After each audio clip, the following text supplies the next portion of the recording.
Friends, आज हम लोग नई शिक्षा नीति 2020 यानी कि न्यू एजुकेशनल या एजुकेशन पॉलिसी 2020 पर निबंध देखेंगे। ये टॉपिक भी जो है काफ़ी इम्पॉर्टेंट है, आपके एग्ज़ाम में पूछा जा सकता है, तो इस पर जो है आप लोग तैयार करके ज़रूर जाएं। और कुछ इम्पॉर्टेंट टॉपिक ही हैं जो हम आपको यहाँ पर बता रहे हैं निबंध लिखने के लिए, ठीक है। तो हमने 3-4 निबंध आपको करवा भी दिए हैं, जैसे कि वोकल फॉर लोकल पर हो गया, कैशलेस इंडिया पर हो गया। इस तरीके के जो अभी करंट में मैटर चल रहे हैं उनके ऊपर हमने 3-4 निबंध आपको करवा दिए हैं। तो अब जो हम लोग अभी 1-2 निबंध के बाद हम लोग जो अपने परंपरागत निबंध हैं, जैसे पर्यावरण पर, पर्यावरण प्रदूषण पर, नारी शिक्षा आदि जो हैं, ठीक, नदियों पर, जो भी निबंध आपके लिए इम्पोर्टेंट हैं उन सभी को फिर आगे हम लोग करेंगे, ठीक है। तो अब आइए आज देखते हैं नई शिक्षा नीति 2020 पर निबंध। और अगर आपने चैनल नहीं सब्सक्राइब किया है तो प्लीज़ चैनल को जरूर सब्सक्राइब कर लीजिए। यहाँ पर देखते हैं, उचित बुनियादी शिक्षा प्राप्त करना भारतीय संविधान के अनुसार प्रत्येक व्यक्ति का जन्मसिद्ध अधिकार है। सुखी जीवन जीने के लिए तैयार होने के लिए एक बच्चे के विकास में शिक्षा बेहद महत्वपूर्ण तत्व है। 21वीं सदी में 1986 के बाद राष्ट्रीय शिक्षा नीति में बदलाव जुलाई 2020 में हुआ और यह नई शिक्षा नीति 2020 के रूप में सामने आई, ठीक है। तो यानी कि आपको ये पॉइंट ध्यान रखना है कि सबसे पहली जो शिक्षा नीति है 1986 में आई थी। ये आपके एग्जाम में जीएस में भी आ सकता है, ठीक है, और आपको निबंध के लिए तो इसको याद ही रखना है, ठीक है। तो पहली शिक्षा नीति 1986 में आई थी, उसके बाद अब हमारी जो है जुलाई 2020 में लाई गई है। उसके आगे देखते हैं, नई शिक्षा नीति पहले की राष्ट्रीय शिक्षा नीति का पुनर्मूल्यांकन है। यह नई संरचनात्मक रूपरेखा द्वारा शिक्षा की संपूर्ण प्रणाली का परिवर्तन है, ठीक है। नई शिक्षा नीति में रखी गई दृष्टि प्रणाली को एक उच्च उत्साही और ऊर्जावान नीति में बदल रही है। शिक्षार्थी को उत्तरदायी और कुशल बनाने का प्रयास होना चाहिए, ठीक है। आगे देखते हैं,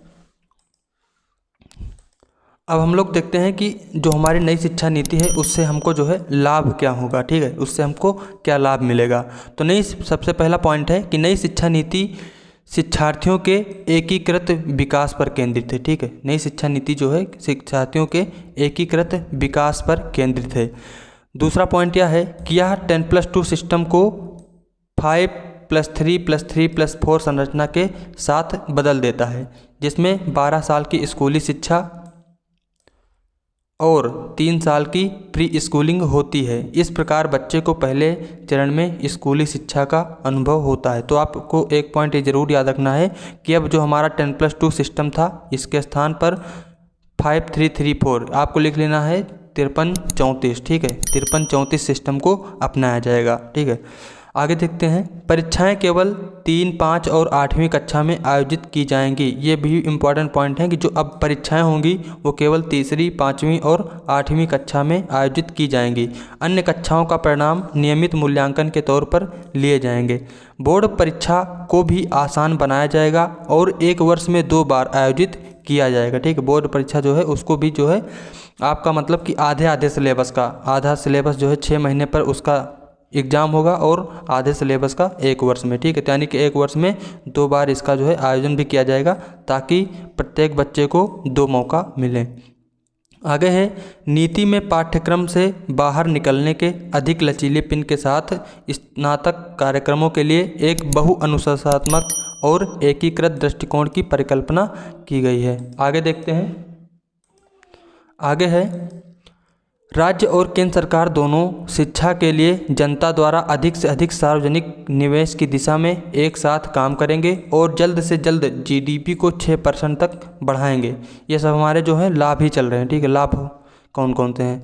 अगला पॉइंट है कि नई शिक्षा नीति सीखने के लिए पुस्तकों का भी बोझ बढ़ाने के बजाय व्यवहारिक शिक्षा को बढ़ाने पर ज़्यादा केंद्रित है। तो नई शिक्षा नीति जो है ये पुस्तकों का बोझ आपका कम करेगी और ये जो है व्यवहारिक शिक्षा को ज़्यादा बढ़ाएगी। मतलब कि आपको प्रैक्टिकल जो है ज़्यादा बताया जाएगा और जो थ्योरी है उसको कम, ठीक है, आपको प्रैक्टिकल ज़्यादा करवाया जाएगा।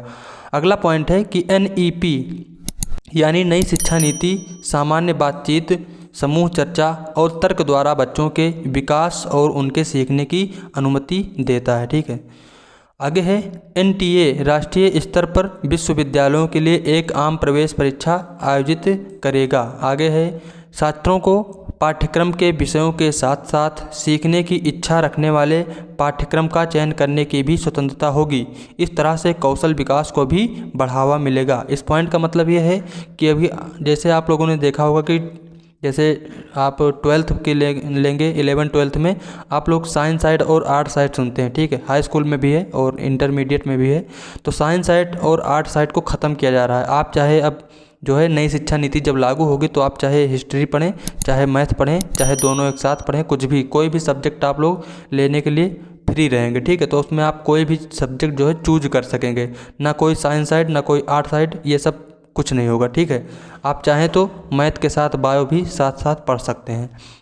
आगे देखते हैं कि सरकार NRF यानी कि नेशनल रिसर्च फाउंडेशन की स्थापना करके विश्वविद्यालय और कॉलेज स्तर पर अनुसंधान और नवाचारों के नए तरीके स्थापित करेगी। ये तो हो गई हमारी जो है लाभ कौन कौन से हमको मिलेंगे इस शिक्षा नीति से, ठीक है। अब हम आगे देखते हैं कि इसके जो है हानियाँ कौन कौन सी हैं। इसकी जो हानियाँ हैं उसको देख लेते हैं। तो नुकसान कौन कौन से होंगे हमको, तो पहला पॉइंट ये है इसमें आगे देखते हैं, ठीक है। चलिए, अच्छा, पहला पॉइंट यह है कि भाषा का कार्यान्वयन यानी क्षेत्रीय भाषाओं में जारी रखने के लिए 5वीं कक्षा तक पढ़ाना एक बड़ी समस्या हो सकती है। भाषा का कार्यान्वयन यानी क्षेत्रीय भाषाओं में जारी रखने के लिए 5वीं कक्षा तक पढ़ाना एक बड़ी समस्या हो सकती है। बच्चे को क्षेत्रीय भाषा में पढ़ाया जाएगा और इसलिए अंग्रेजी भाषा के प्रति कम दृष्टिकोण होगा, जो 5वीं कक्षा पूरा करने के बाद आवश्यक है। यानी कि इस जो है नई शिक्षा नीति में क्या कहा गया है कि जो क्लास 5 तक जो बच्चे पढ़ेंगे उनको वहाँ की क्षेत्रीय भाषाओं में पढ़ाया जाएगा और उसके बाद, ठीक है, वो अलग भाषाओं में पढ़ाया जाएगा। तो मतलब जब वो कहीं यहाँ पर वही नुकसान के बारे में बात की गई है कि जब वो क्षेत्रीय भाषाओं में कक्षा 5 तक पढ़ेंगे और उसके आगे इंग्लिश जब पढ़ेंगे तो उनको इंग्लिश कहाँ से समझ में आएगी, ठीक है। उस चीज़ की यहाँ पर बात की गई है। आगे है, बच्चों को संरचनात्मक तरीके से सीखने के अधीन किया गया है, जिससे उनके छोटे दिमाग पर बोझ बढ़ सकता है, ठीक है। आगे हम लोग देखते हैं अब इसका जो है निष्कर्ष, इस शिक्षा नीति से निष्कर्ष क्या है, यहाँ तक हमने पढ़ लिया है। तो अब हम लोग इसका जो है निष्कर्ष देखते हैं कि निष्कर्ष इससे क्या निकलता है। हमने आपको पहले ही बताया था कि आपको सबसे पहले जो है इंट्रोडक्शन वाला पार्ट रखना है किसी भी निबंध को लिखते समय। सबसे पहले इंट्रोडक्शन वाला पार्ट है, उसके बाद आपका मेन बॉडी जो है वो लिखना है और उसके बाद आपका इंट्रोडक्शन, यानी कि 3 पार्ट में आपको निबंध लिखना होता है, ठीक है। और इस निबंध को भी आप लोग 3-4 बार अपनी कॉपी पर ज़रूर लिख लेना ताकि आपको याद रहे।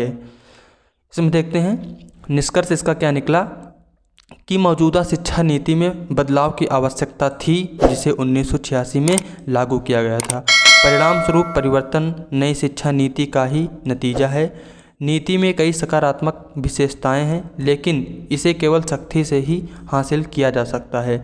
लेआउट के लिए केवल विचार काम नहीं करेगा, बल्कि कार्यों को कुशलता से करना होगा, ठीक है। तो ये थी हमारी न्यू एजुकेशन पॉलिसी। इस पर निबंध आपके एग्ज़ाम में आ सकता है, तो आप इससे लिख सकते हैं, ठीक है।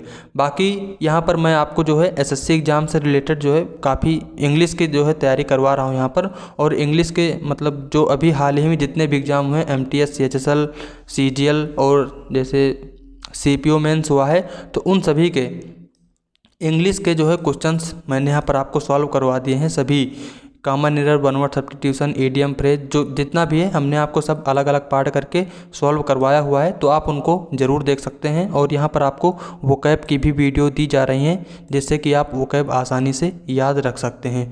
तो फ्रेंड्स, अगर आपने चैनल नहीं सब्सक्राइब किया तो प्लीज़ चैनल को ज़रूर सब्सक्राइब कर लीजिए और अब वीडियो को अपने दोस्तों के साथ शेयर भी ज़रूर करें। तो फिर मिलते हैं फ्रेंड्स नेक्स्ट वीडियो में। जय हिंद।